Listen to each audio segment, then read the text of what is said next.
तो पार्ले जी भारत का बिस्किट बनने की जो कहानी है उसके विषय में जानकारी आप लोगों को देंगे। स्वदेशी आंदोलन जब शुरू हुआ था उसी से जो दूसरे विश्व युद्ध के दौरान ब्रिटिश आर्मी की पसंद थी, उस समय जो स्वदेशी आंदोलन से निकला था पार्ले जी कंपनी जो है ना, दूसरे विश्व युद्ध में रहा था ब्रिटिश आर्मी की पसंद। अब हर महीने लमसम 100 करोड़ से ज़्यादा के पैकेट बिकते हैं पार्ले जी के। दुनिया का ये सबसे ज़्यादा बिकने वाला बिस्किट है।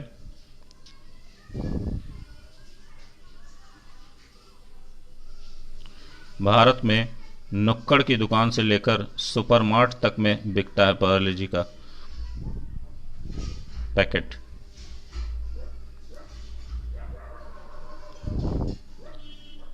अगर आप भी इसके फ़ैन हैं तो चाय बिस्किट लीजिए और पढ़िए या सुनिए ये हमारी रोचक जानकारी। साल 1929 की बात है।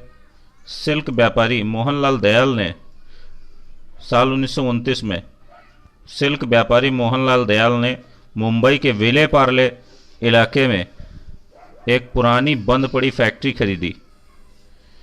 इसे उन्होंने कन्फेक्शनरी बनाने के लिए तैयार किया।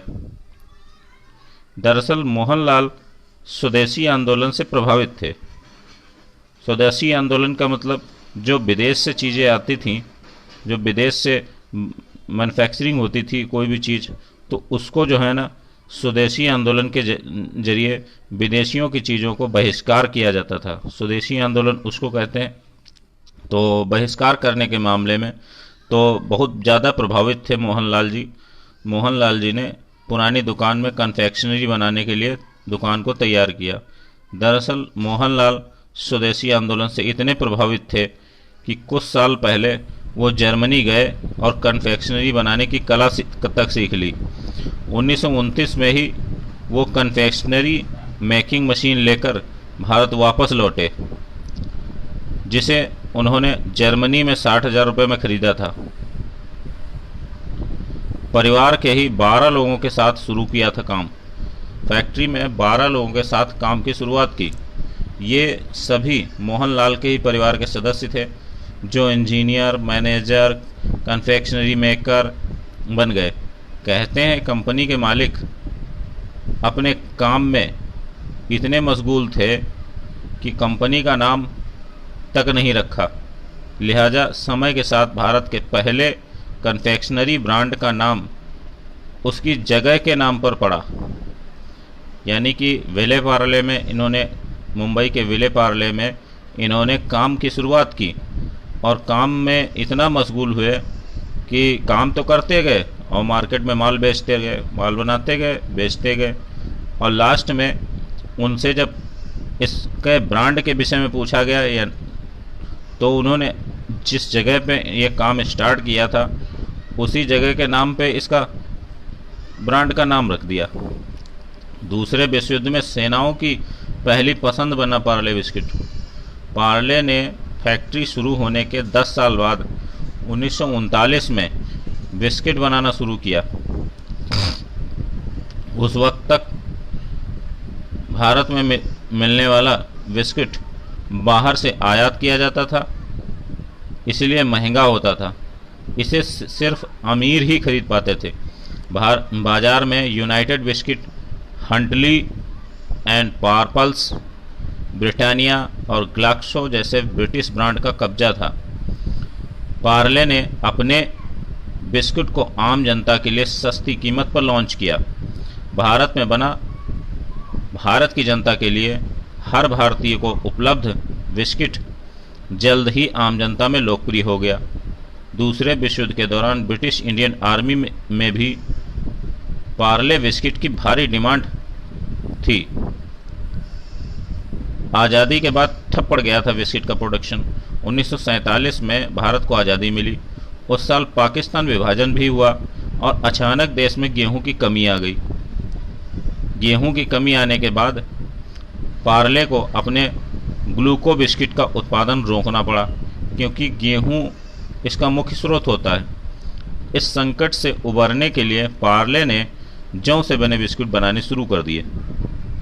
एक विज्ञापन में कंपनी ने स्वतंत्रता सेनानियों के नमन को नमन करते हुए अपने कंज्यूमर से अपील की है कि जब तक गेहूं की सप्लाई नॉर्मल नहीं हो जाती तब तक जौ के बने बिस्किट का इस्तेमाल ही करें। सेल्स तो प्रभावित हुई, पर ब्रांडिंग पर किया फोकस। 1960 के दशक तक कई अन्य ब्रांड ने भी ग्लूको बिस्किट लॉन्च कर दिए। इससे कंज्यूमर में कन्फ्यूज़न होने लगा और इसका असर पार्ले बिस्किट की बिक्री पर पड़ने लगा। कंपनी ने नई पैकेजिंग बनाने का फैसला किया। अब पार्ले एक पीले पैक वैक्स पेपर में लपेटकर आने लगा। इसके ऊपर लाल रंग के पार्ले ब्रांडिंग के साथ एक छोटी लड़की की तस्वीर होती थी। इस लड़की का इलस्ट्रेशन एवरेस्ट ब्रांड सॉल्यूशन के मगन लाल दहिया ने तैयार किया था।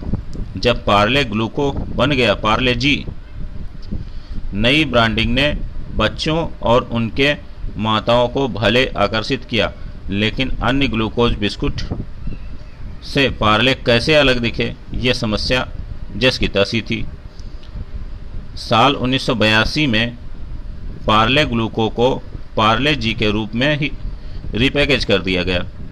इसमें जी का मतलब था ग्लूकोज। पैकिंग को भी वैक्स पेपर में बदलकर कम कीमत वाले प्रिंट प्लास्टिक कवर में कर दिया गया। कंपनी के इस कदम ने ही पार्ले को अन्य नकली कंपनियों से अलग खड़ा कर दिया। पार्ले जी के यादगार विज्ञापनों का सिलसिला भी शुरू हुआ।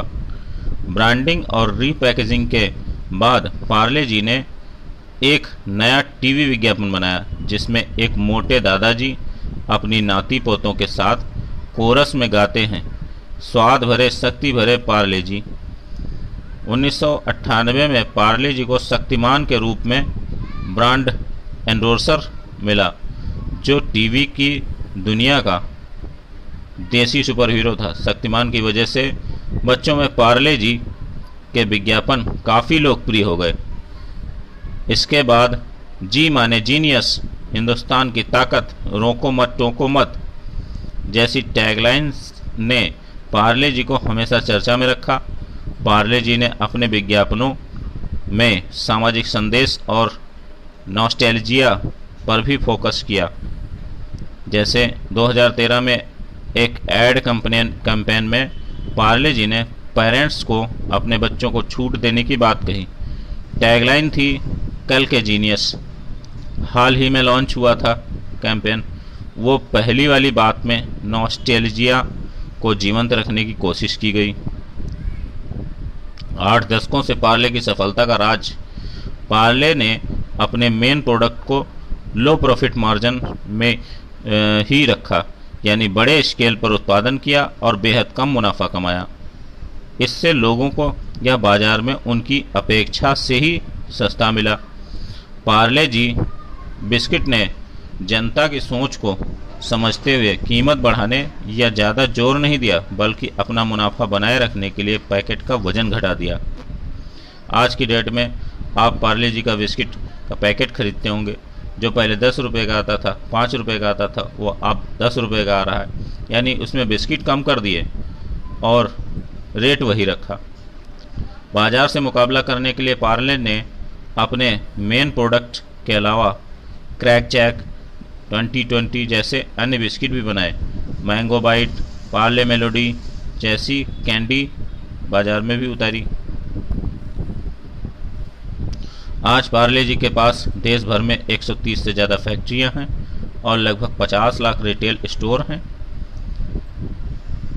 हर महीने पार्ले जी 100 करोड़ से ज़्यादा बिस्किट के पैकेट का उत्पादन करता है। 21 से ज़्यादा देशों में पार्ले प्रोडक्ट एक्सपोर्ट्स किए जाते हैं। बिस्किट की ये कहानी आपको कैसी लगी, हमें कमेंट करके बताइए। तब तक हम जाते हैं पानी में डुबोकर पार्ले जी बिस्किट खाने, और हाँ, इसे उन लोगों के साथ शेयर भी कीजिए जिनसे आपने कभी न कभी पार्ले जी शेयर किया है। अगले हफ्ते यानी अगले दिन आपको फिर मिलेंगे, और हमारे पेज को फॉलो भी कीजिएगा और इस वीडियो को भी शेयर कीजिएगा। भारतीय ब्रांड की कहानी से लेकर तब तक आप बने रहिएगा हमारे चैनल पे। अगले दिन किसी और केस स्टडी के विषय में बताने के लिए फिर हाजिर होंगे। धन्यवाद।